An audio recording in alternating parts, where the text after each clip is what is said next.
Hey everyone, it's Brian and Tracy, and today we want to welcome you to our first topic in our 3X track. This is a 6-week series to bring out the good in everyone.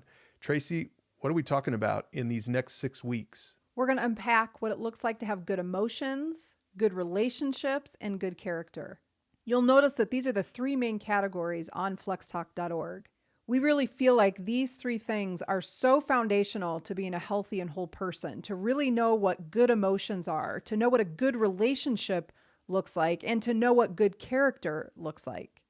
All right, so let's dive into our first topic, which is all about good emotions. And here's the thing. Everyone has emotions. We believe that that's a good thing.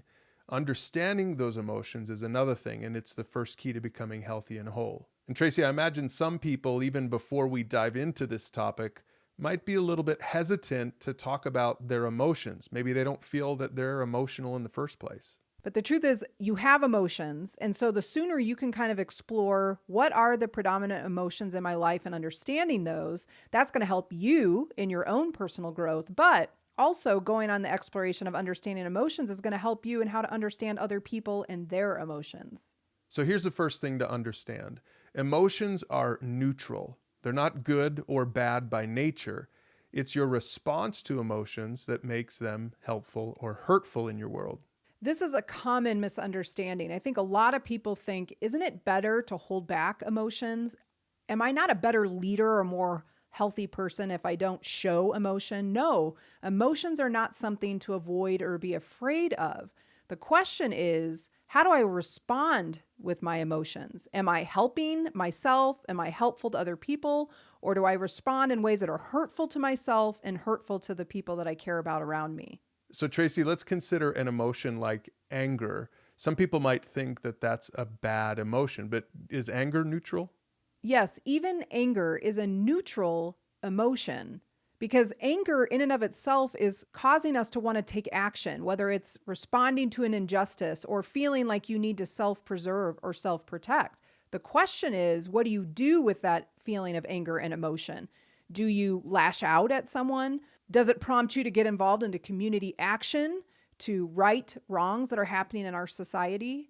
So yes, even anger is neutral. It's how you respond to it that's going to make it something that's either helpful or hurtful. Now, Tracy, let's talk about something called EQ. EQ, or emotional intelligence, has two components: self-awareness on one side and what we call other awareness on the other side. So this requires understanding how you feel. That's one side of the coin of EQ. But also you have to empathize with another person's perspective. Both of these components are key to an emotionally healthy person. Understanding what you feel, why you're feeling that. But then the other piece of being a healthy and whole person emotionally is to be able to say, you know what, the other person I'm in relationship with, they also have emotions. And how do I need to understand their point of view, see things from their perspective, especially when it comes to conflict? Now, if you're someone who says, I don't have emotions or I'm not an emotional person, I think you need to really drill down on this topic. And maybe even more importantly, I bet you have a hard time empathizing with another person, especially someone that you think is over emotional. This is why it's so important to keep both sides of the coin in mind when you're thinking about your emotional intelligence. It's not just, oh, I'm aware of my own emotions and this is how I feel and therefore I'm justified to act however I want. It's also recognizing that you need to be other aware and that their feelings matter. And it's important to understand where they're coming from if you're going to move forward in a healthy way with people in your life. All right, so that's EQ. And there's one more thing we want to cover in this first topic, and it has to do with your identity. Emotional health means that you don't chase perfection, or really anything else for that matter, to prove your worth. You're comfortable enough with yourself to admit your strengths and your weaknesses.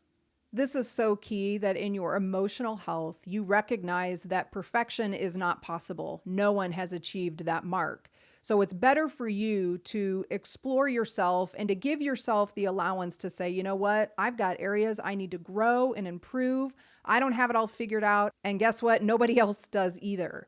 So what this allows you to do is to go through life looking to grow and learn rather than looking to avoid or to hide because you're afraid people might find out that you're not as smart or you're not as strong as you try to project yourself to be. Yeah, the irony here, Tracy, is that some people put on an air that they're self aware or emotionally healthy or have a high sense of self worth. But in many cases, that's just a cover for low self esteem. It's the person who can admit that they're wrong or who can acknowledge their weakness. That's the person who has the stronger emotional health. You want to be wary of the people who act like they always have it together or never admit that they struggle or can admit that they're wrong. Those are the people that you need to pay attention to and say, you know what, maybe they aren't as emotionally healthy as they project themselves to be. So go ahead, look in the mirror. If that's you, maybe you need to talk a little bit about good emotions. Do that now with a group or a mentor, and then in the next video, we'll dive a little bit deeper on what this means in your life.